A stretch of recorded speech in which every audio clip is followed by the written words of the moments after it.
Бәріңе сәлем достар, сіздермен мәңгілік футбол арнасы. Біз сіздермен футбол әлемінің соңғы топ жаңалықтармен бөлісуге дайынбыз. Бізге қолдау көрсеткіңіз келсе, лайк басып, каналға тіркелсеңіздер жеткілікті. Біз видео шығаруды тоқтатпаймыз. Олай болса, көп созбайық, біз бастаймыз. Франциялық Лион өздерінің бұрынғы құрамын қайта құру бойынша жұмыстар жасап жатыр. Командаға Лаказетте қайтып келді. Лион қазір Самуэл Умтити және Карантен Талисомен келіссөздер жүргізіп жатыр. Реал қазір ойыншыларын сатып, жалақы қорын азайтуды көздеп отыр. Марка басылымының хабарлауынша Мадридтен Гарет Бейл және Мариано Диас кетеді. Диастың Реалмен келісімшарты келесі жылдың жазына дейін жарамды. Реал азғандай болса да ойыншыны сатып ақша тапқысы келеді. Диастың өзі командадан кетуге дайын. Ол Реалдың негізгі құрамынан орын ала алған жоқ. Анчелоттиге ойыншының көмегі керек емес. Ал Лион болса Диас бойынша келіссөздерді бастап кетті. Бұған дейін Лион Диасты жалға алғысы келген. Ал қазір толықтай сатып алуды көздеп отыр. Ойыншыға Лионнан бөлек Стамбулдық Фенербахче қызығып отыр. Түріктер ойыншыға өте жақсы келісімшарт ұсынды. Лионға бұл ұсынысты басып озу өте қиын. Туриндік Ювентустен Пауло Дибала кетті. Альваро Мората кетуге жақын. Ал команда әлі бұлардың алмастыратын ойыншы тапқан жоқ. Зебралардың жазғы трансферге деп жинаған қаржылары көп емес. Сондықтан арзанырақ ойыншы табу керек. Қарт сеньордың басшылары Манчестер Ситиден Габриэл Жезусты сатып алуды ойлаған. Бірақ қалалықтар бразилиялық үшін 40 миллион евро сұрап отыр. Ал Арсеналдың ойыншыға деген қызығушылығы бұл бағаны күн санап көтеруде. Тутта Спорт басылымының хабарлауынша Ювентус әрі арзан, әрі жақсы футболшы тапты. Қарт сеньордың көзі Диего Симеоненің баласы Джованни Симеонеға түсті. Джованни осы маусымда Веронада жалға ойнады. Және вероналықтар шабуылшыны Каляриден толықтай сатып алғысы келеді. Егер зебралықтар асықпаса, бұл ойыншыдан да айырылып қалады. Каляри осы маусымда Б сериясына түсіп қалды. Және Симеонені 15 миллион евроға сатуға дайын. Қарт сеньордың қалтасынан 15 миллион қиналып болса да табылады.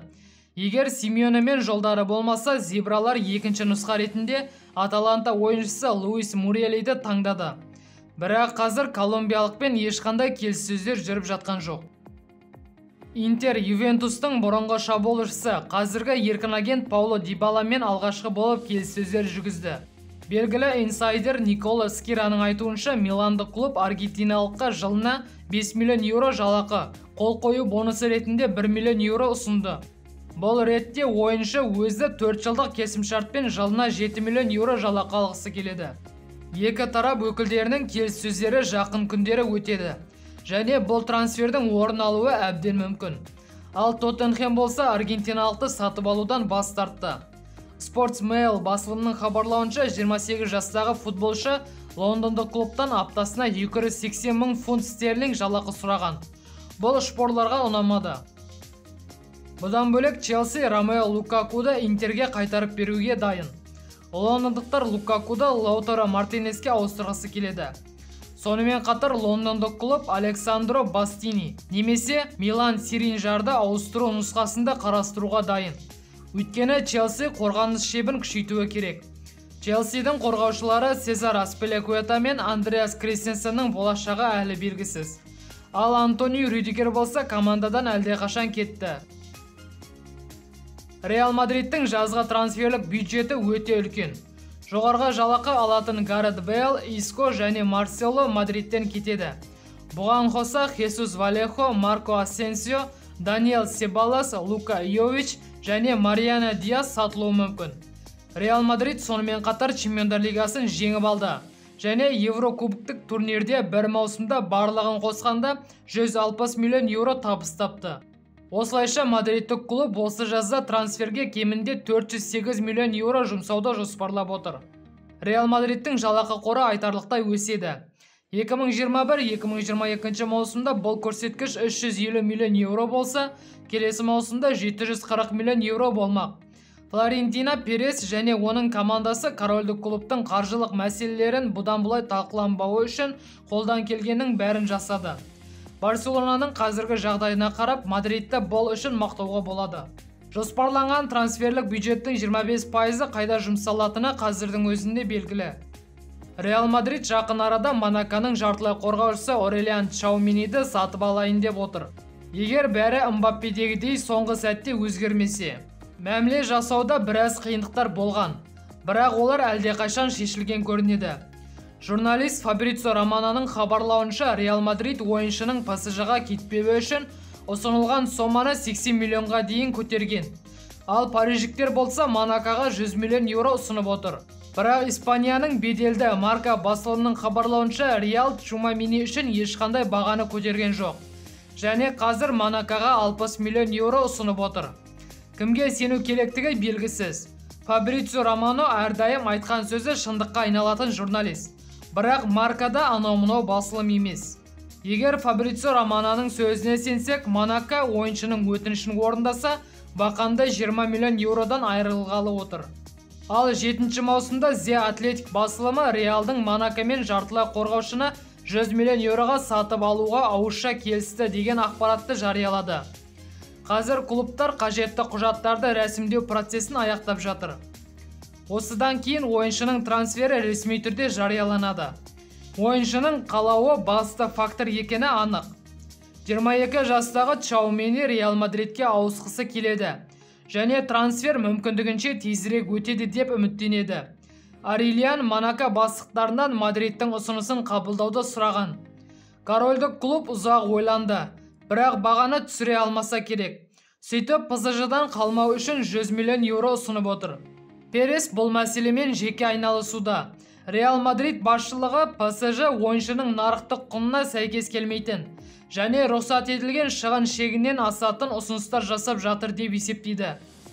Бірақ ПСЖ-ның трансферлік саясатына ешкім кедергі келтіре алмайды.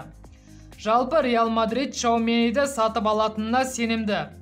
Бірақ ПСЖ-ның араласуы ойыншының құнын бірден бірнеше ондаған миллионға көтеріп жіберді. Енді Реал Мадридтің басқа да трансферлері жайлы айтсақ. Манчестер Ситидің шабуылшысы Габриэл Жезус Мадридке ауысуға ықтимал үміткерлердің бірі.